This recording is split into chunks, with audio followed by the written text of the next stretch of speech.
Okay देखो, 12th class की जो प्रोबेबिलिटी है उसके अंदर दो ही चीज़ें बेसिकली पढ़ाई जा रही हैं, क्योंकि हम लोग अगर क्लास 11th की बात करें तो 11th क्लास में हम लोगों ने एडिशन थ्योरम पढ़ी थी। अब ये जो एडिशन थ्योरम है ये क्या थी?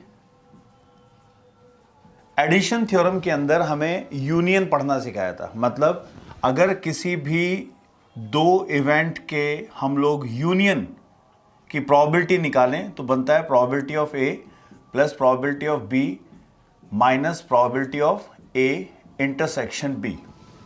ये पोर्शन हम लोग ऑलरेडी पढ़ चुके हैं, क्लास 11th के अंदर ये चीज़ बताई गई थी। इसको हम लोग एडिशन थ्योरम कहते हैं। अब एडिशन थ्योरम अगर क्लास 11th में पढ़ चुके हैं तो 12th क्लास में हम लोग सिर्फ मल्टीप्लिकेशन थ्योरम देखने वाले हैं। अब मल्टीप्लिकेशन थ्योरम के अंदर डेफिनेटली हम लोग यूनियन तो लेंगे नहीं, अब हम लोग लेंगे इंटरसेक्शन की प्रोबेबिलिटी कैसे निकालनी। अब इंटरसेक्शन की अगर हम लोग प्रोबेबिलिटी की बात कर रहे हैं तो दो तरीके उसके अंदर बताए जाते हैं। एक, अगर ये दोनों इवेंट एक दूसरे पे डिपेंड करते हैं या डिपेंड नहीं करते। तो अगर मैं ये कह दूं कि हमारे ये जो दो इवेंट है ए एंड बी ये एक दूसरे पे डिपेंड नहीं करते तो इन्हें कहते हैं इंडिपेंडेंट इवेंट। तो ये है हमारा इंडिपेंडेंट इवेंट्स। तो ये पहला टॉपिक है जो क्लास 11th के अंदर हम लोगों ने देखना है कि इंडिपेंडेंट इवेंट्स क्या हैं।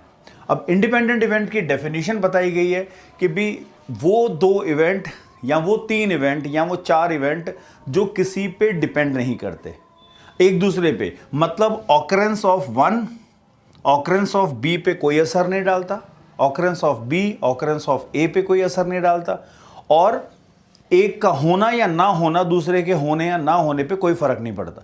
तो ये तो भाई हमने इंडिपेंडेंट को समझ लिया, बट हम लोग प्रैक्टिकली कैसे लेते हैं? Probability of A multiplied by probability of B. अगर हमारी दो इवेंट इंडिपेंडेंट हैं तो उनकी प्रोबेबिलिटी जो है साइमल्टेनियस ऑकरेंस, क्योंकि ये हम लोग ऑलरेडी पढ़ चुके हैं तो वो मैं अभी आप लोग को बताता हूं कि कैसे हम लोग इन डिफरेंट सिंबल्स को पढ़ते कैसे हैं। तो उसके लिए हम लोग इंडिपेंडेंट इवेंट अभी पहला टॉपिक लेंगे, ठीक है।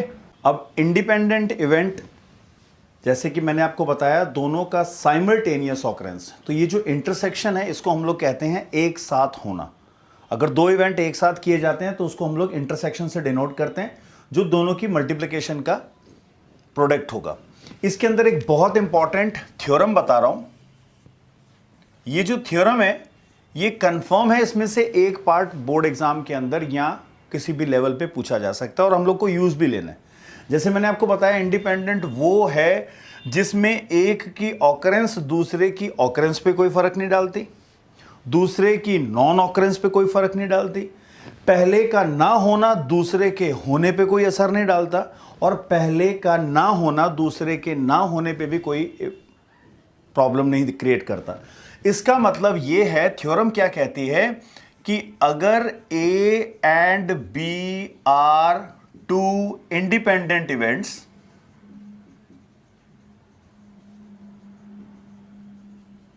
तो थ्योरम के अंतर्गत बनता है A and B not are independent, ठीक है।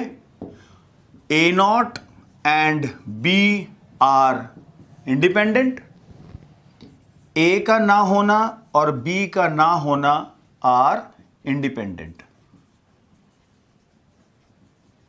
तो इसका मतलब ये हुआ, ये हमारी थ्योरम बता रही है कि अगर हम लोग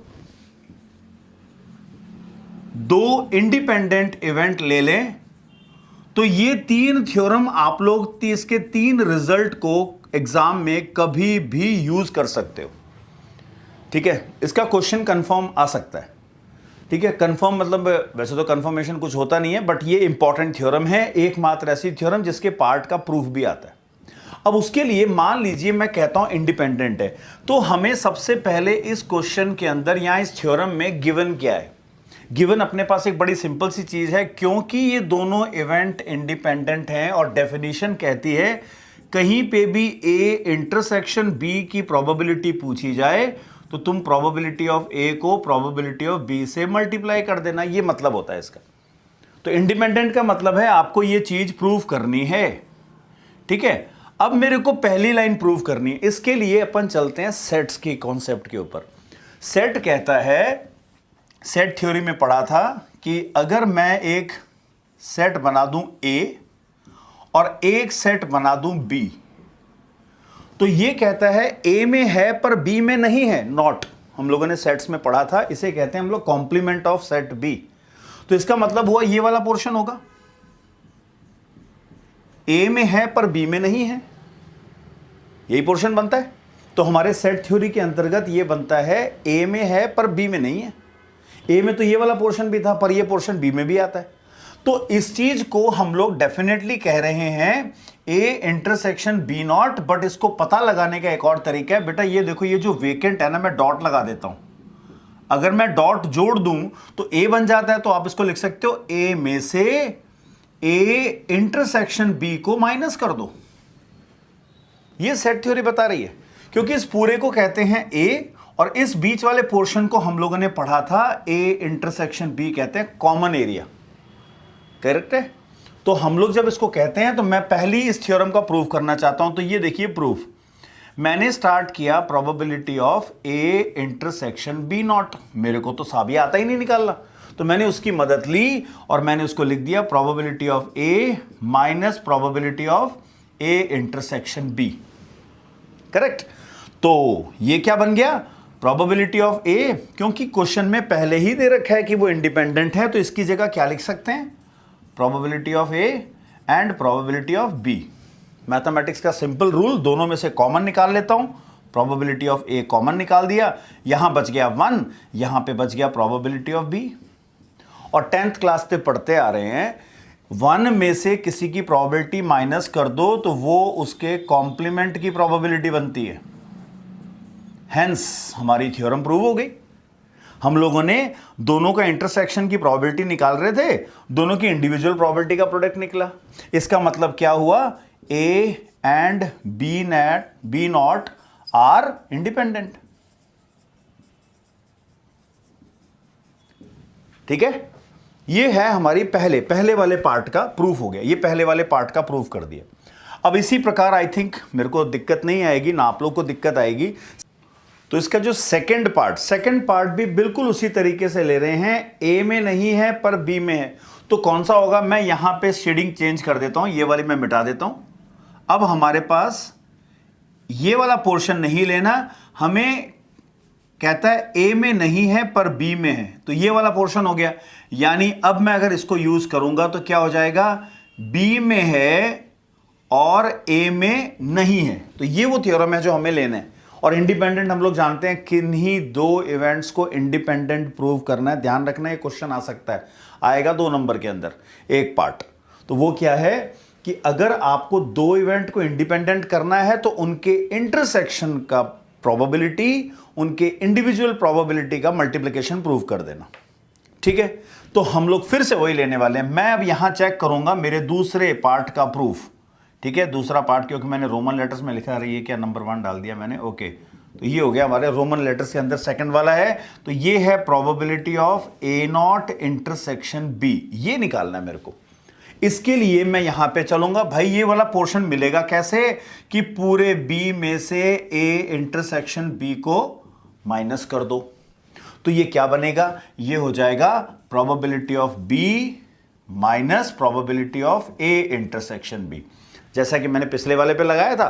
फिर अप्लाई कर देते हैं, ये बन गया probability of B minus probability of A और प्रोबेबिलिटी ऑफ B। ऐसा क्यों किया, क्योंकि ये इंडिपेंडेंट है, A और B हमारे इंडिपेंडेंट हैं, इसीलिए हम लोग इसका प्रयोग बार बार कर सकते हैं। तो मैंने फिर से कर लिया, ये बन गया probability of B minus probability, अब इसमें प्रोबेबिलिटी ऑफ B तो कॉमन निकाल लेते हैं। तो भाई पहले वाले में क्या बचा 1, दूसरे वाले में प्रोबेबिलिटी ऑफ A बच गया। 1 में से माइनस करो तो क्या कहलाता है, A नॉट। तो ये लो हमारे दूसरे वाले का भी प्रूफ आ गया। इसका मतलब A नॉट और B आर इंडिपेंडेंट। अब ये हो सकता है, देखो तीनों नहीं आएंगे कभी भी एग्जाम में, एक ही पूछा जाएगा। मैं CBSE बोर्ड एग्जाम की बात कर रहा हूं। तो इनमें से कोई एक पूछा जाता, तीनों पूछ ले तो भाई हो सकता है केस स्टडी में आ जाए, बट ऐसा होगा नहीं, अपन को प्रूफ देखना है। अब मैं चलता हूं तीसरे वाले पे। तीसरे वाले के अंदर थोड़ा सा इंपॉर्टेंट कॉन्सेप्ट है, मैं अभी हाल फिलहाल इसको यहां से रब कर देता हूं, और अगर हम लोग चेक करें, इसे कहते हैं सेट्स की बात कर रहा हूं, ए कॉम्प्लीमेंट और बी कॉम्प्लीमेंट का इंटरसेक्शन, इसे बोला जाता है नाइदर ए नॉर बी। तो नाइदर ए नॉर बी का मतलब क्या हुआ? डी मॉर्गन्स थ्योरम लगा रहा हूं मैं। डी मॉर्गन थ्योरम ने क्या बताया था? कॉम्प्लीमेंट्स का इंटरसेक्शन यूनियन का कॉम्प्लीमेंट होता है। ये थी D Morgan's theorem, D Morgan's law कह सकते हैं, डी मॉर्गन्स थ्योरम कह लो। तो डी मॉर्गन ने ये चीज बताई थी कि यूनियन का कॉम्प्लीमेंट कॉम्प्लीमेंट का इंटरसेक्शन होता है। तो मैं यहां पे इसका प्रयोग करूंगा, मैं कहूंगा A complement intersection B complement की प्रोबेबिलिटी निकाले कैसे। तो मैंने उस फॉर्मूले का प्रयोग किया, ये हो गया ए यूनियन बी के कॉम्प्लीमेंट की प्रोबेबिलिटी। तो भाई कॉम्प्लीमेंट की प्रोबेबिलिटी बनती कैसे है? 1 माइनस, तो मैं यहां बना दूंगा 1 minus probability of A union B. अभी क्लास के पहले मैंने बताया था ये एडिशन थ्योरम है 11वीं क्लास की। तो जब 11वीं क्लास की एडिशन थ्योरम अप्लाई करेंगे तो ये हो जाएगी 1 minus probability of A plus probability of B minus probability of A intersection B. गलती ना हो इसलिए ब्रैकेट जरूर बनाओ। अब ये क्या बन गया? ये हो जाएगा 1 माइनस प्रोबेबिलिटी ऑफ ए, बाहर का माइनस खोल दो, probability of B minus minus plus, और ये क्योंकि इंडिपेंडेंट हैं तो ये हो जाएगा probability of A into probability of B.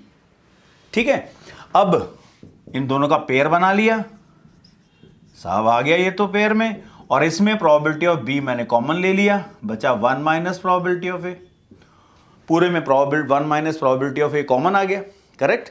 तो जब 1 minus probability of A common ले लिया, दूसरा क्या बचा? इस ब्रैकेट से बच गया 1, यहां लिखा था प्रोबेबिलिटी ऑफ बी। तो ये अपने पास क्या बन गया? Probability of A not and probability of B not. होगी प्रूफ?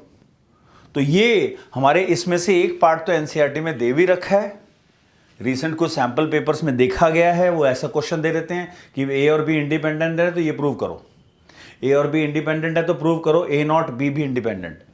वो हो सकता है वो इस नॉट को बार से भी डिनोट करते हैं, तो टेंशन में मत आ जाए ना, दोनों सिंबल सेम ही है, बार लगा हो तो कॉम्प्लीमेंट ही होता है वो। तो ये थोड़ा सा अपने दिमाग में रखने वाली बात है। और यहां पे हमने प्रूव कर दिया A not intersection B not, यानी A not and B not are independent. ठीक है, बेशक हम लोग जानते हैं कि बोर्ड एग्जाम जब देते हो ना तो आप लोग की जो राइटिंग स्किल्स के ऊपर बहुत मैटर करता है, ग्रामेटिकल एरर नहीं है, सिस्टमेटिक स्टेप्स जरूर होने चाहिए। तो ये जो मैंने आप लोग को बताया है इनमें से 101% आएगा ही आएगा। Is that clear? अब इंडिपेंडेंट थ्योरम जो मैंने आपको बताया, इंडिपेंडेंट इवेंट जो बताया, इसके ऊपर अपन लेते हैं थोड़ी सी वर्ड प्रॉब्लम, कि वर्ड प्रॉब्लम पे अप्लाई कैसे करना है। इंडिपेंडेंट इवेंट अगर मैं बोलता हूं तो इंडिपेंडेंट इवेंट का मतलब होता है एक दूसरे से कोई लेना देना नहीं। इसका मतलब कौन कौन से टाइप के क्वेश्चन बनते हैं? एक होता है, दिया होता है मैथमेटिक्स की प्रॉब्लम है, 3 बच्चों को दे दी, 2 बच्चों को दे दी, इंटरव्यू हुआ, ठीक है, और इंटरव्यू के अंदर सीट्स को फिल करना है, वो भी हमारा इंडिपेंडेंट कहलाता है। उसके बाद टारगेट हिटिंग, ठीक है, ये दे रखा है एक फायर, एक आदमी जो है वो गन लेके बैठा है और वो टारगेट के ऊपर हिट करता है। एक फौजी है, गन लेके, एंटी एयरक्राफ्ट गन है और वो एयरक्राफ्ट के ऊपर फायरिंग करता है। तो हमें मालूम है जब पहली शॉट लगेगी दूसरी शॉट से कोई लेना देना नहीं है उसका, तो इंडिपेंडेंट। या विद रिप्लेसमेंट, विद रिप्लेसमेंट वाले क्वेश्चन, बैग में से बॉल निकाली, रंग देखा, वापस डाल दी, दूसरी बॉल फिर निकाली, तो दूसरी बॉल निकालेंगे तो क्या होगा? बॉलें तो उतनी की उतनी है वापस, तो प्रोबेबिलिटी पे कोई फर्क नहीं पड़ता, इसलिए उन्हें हम लोग कहते हैं इंडिपेंडेंट इवेंट। अब क्वेश्चन कैसे, एक प्रॉब्लम ऑलरेडी मैंने यहां पे ले ली है। अब problem is given to Amit and Badri. मैंने ए और बी इवेंट बनाने के नाम से इनका नाम ऐसे डाल दिया, अमित और Badri. whose probabilities of solving the problem is 3/4 and 4/5। Simple दो प्रॉब्लम्स ली हैं, यहां प्रोबेबिलिटी वेरी भी कर सकती है रिस्पेक्टिवली। मतलब पहली है अमित क्वेश्चन सॉल्व कर लेता है, उसकी प्रोबेबिलिटी दे रखी है 3/4, और बद्री सॉल्व कर लेता है, उसकी प्रोबेबिलिटी दे रखी है 4/5। और हमने पूछा क्या है, find the probability that exactly one of them solves the problem, या दूसरा प्रॉब्लम इज सॉल्व्ड। अब यहां पे हमें पहचानना है, वैसे तो पहचानने की जरूरत ही नहीं, जब अमित और बद्री अलग अलग सॉल्व कर रहे हैं क्वेश्चन तो वो इंडिपेंडेंट हैं। ये क्वेश्चन डेफिनेटली इंडिपेंडेंट इवेंट का ही है। तो ऐसे में हमें अगर board point of view marks की बात करें ना, तो हम लोग को सबसे पहले इवेंट डिसाइड करने होंगे, लिखने होंगे। तो मैं पहला काम तो ये लिखूंगा, ए मतलब अमित सॉल्व्स द प्रॉब्लम। ठीक है, अमित ने हमारी प्रॉब्लम सॉल्व कर दी, अमित प्रॉब्लम सॉल्व कर लेता है। तो आप देखो इस क्वेश्चन में प्रोबेबिलिटी ऑफ अमित दे रखी है 3/4।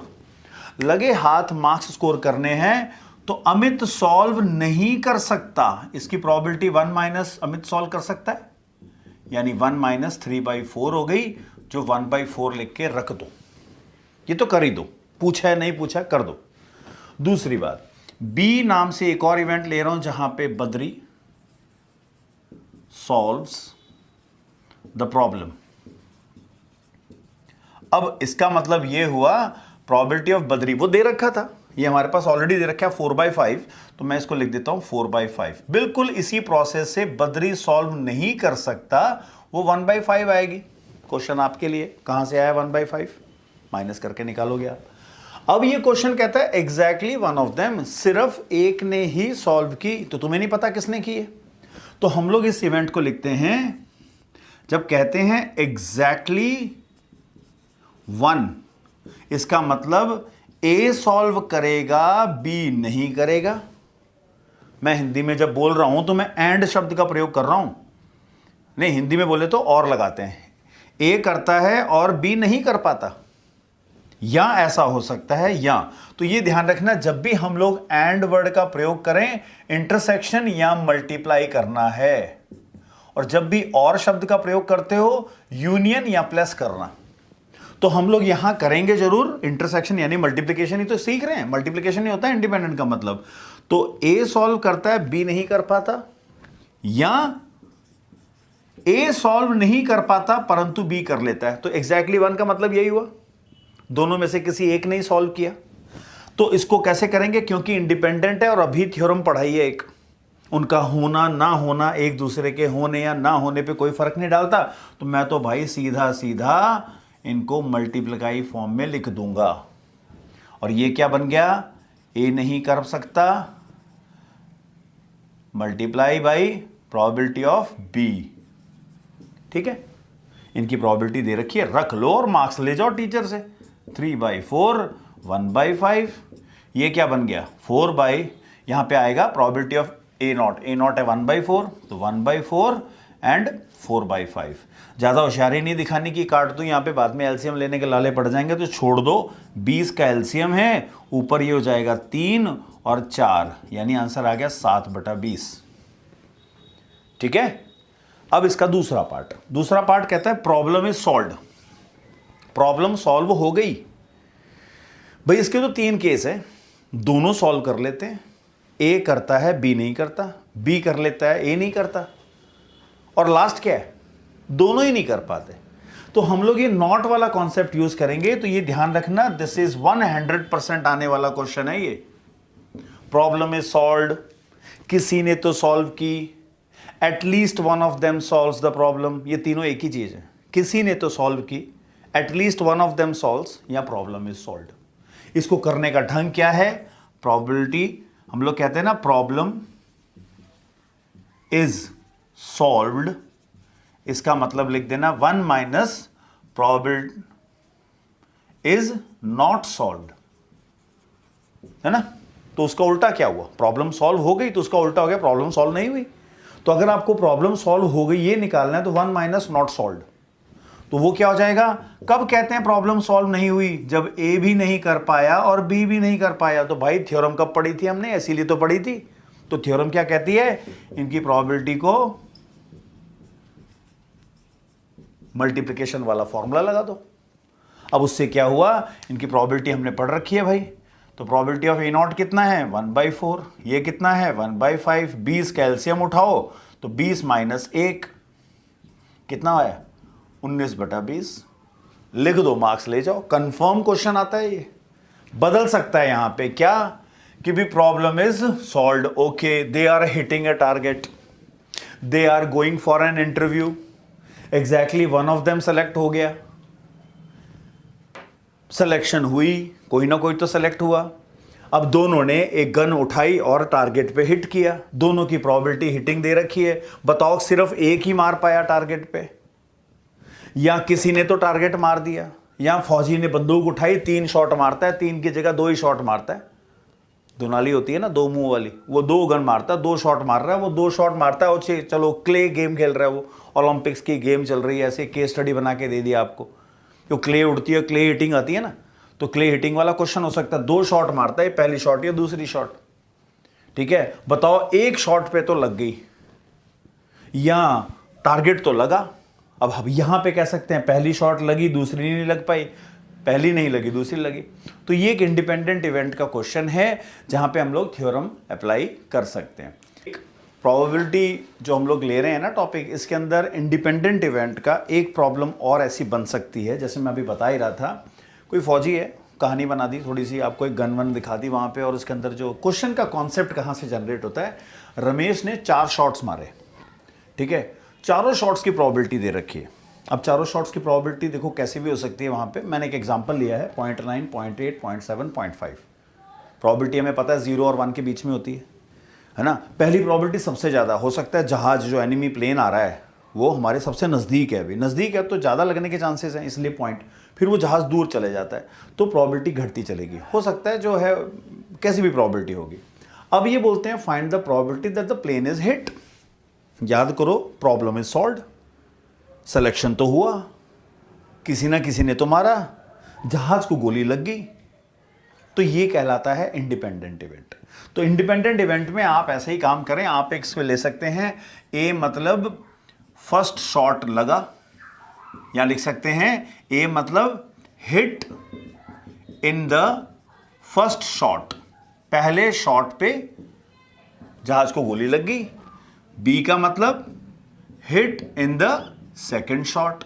सी का मतलब hit in the third shot. D का मतलब hit in the fourth shot. अब यहां पे पूछ सकते हैं फाइंड द प्रोबेबिलिटी कि तीसरा शॉट ही लगा, तो A not, B not, C, D not. ठीक है, तो अभी मेरे पास क्या है, प्रॉब्लम क्या है, प्रॉब्लम सॉल्व हुई, प्लेन हिट हुआ, टारगेट पे लग गई। तो इसका मतलब प्रोबेबिलिटी ऑफ, मैं यहां पे लिखता हूं प्लेन इज हिट,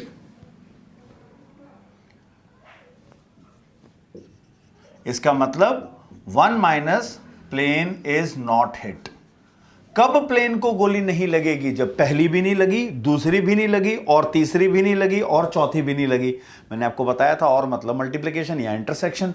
तो मैं क्या लिखूंगा, 1 minus probability of A intersection B intersection C intersection D, not not not and not. किसी पे नहीं लगी गोली। और क्योंकि ये इंडिपेंडेंट है, और इंडिपेंडेंट इवेंट भाई 2 नहीं 3 भी हो सकते हैं, 4 भी हो सकते हैं। इंडिपेंडेंट मतलब किसी का कोई लेना देना नहीं एक दूसरे से। इंटरसेक्शन मतलब सीधा सीधा मल्टीप्लिकेशन थ्योरम लगा दो। तो probability of B not, probability of C not, probability of D not, और प्रोबेबिलिटी ऑफ जो ए दे रखा है वो है 0.9, प्रोबेबिलिटी ऑफ बी दे रखा है 0.8, प्रोबेबिलिटी ऑफ सी दे रखा है 0.7, और प्रोबेबिलिटी ऑफ डी दे रखा है 0.5। भाई बोर्ड पॉइंट ऑफ व्यू बता रहा हूं, मार्क्स स्कोर करने जरूरी है। नॉट वाला भी लिख सकते हो, वो यहां चला सकते हो आप। तो प्रोबेबिलिटी ऑफ ए नॉट यानी 1 में से माइनस करना है, तो 0.1, प्रोबेबिलिटी ऑफ बी नॉट ये हो जाएगा 0.8, प्रोबेबिलिटी ऑफ सी नॉट ये हो जाएगा 0.3, और प्रोबेबिलिटी ऑफ डी नॉट ये हो जाएगा 0.5। क्लियर? तो ये आप लोग इजीली यहां पे चेक कर सकते हो। ये बन जाएगा मेरे पास 1 माइनस 0.1, 0.2, 0.3 एंड 0.5। चेक कर सकते हो। ये अपने पास वैल्यू हो जाएगी 3 2 6, 6 5 30, 30 पर 4 डेसिमल तो 0.1 2 3, तो यहां पे हो जाएगा 1 2 3 4। तो ये आ गया हमारे पास 1 माइनस 0.003, वैल्यू क्या बन गई 0.997। क्लियर। तो इस तरीके से आप जो है वो इंडिपेंडेंट इवेंट के, देखो मैंने 2 क्वेश्चन दिए हैं और इसका मतलब ये नहीं है कि 2 ही सफिशिएंट है, ये 2 से आइडिया मिल जाएगा। अगर कोई क्वेश्चन है तो चैट बॉक्स में डाल दो, क्वेश्चन का सॉल्यूशन अगली वीडियो में मिल जाएगा। बट तब तक आप लोग इंडिपेंडेंट इवेंट के क्वेश्चन करो, क्योंकि नेक्स्ट वीडियो में हम लोग कंडीशनल प्रोबेबिलिटी और बेस थ्योरम और प्रोबेबिलिटी डिस्ट्रीब्यूशन लेने वाले हैं। ओके। वो सर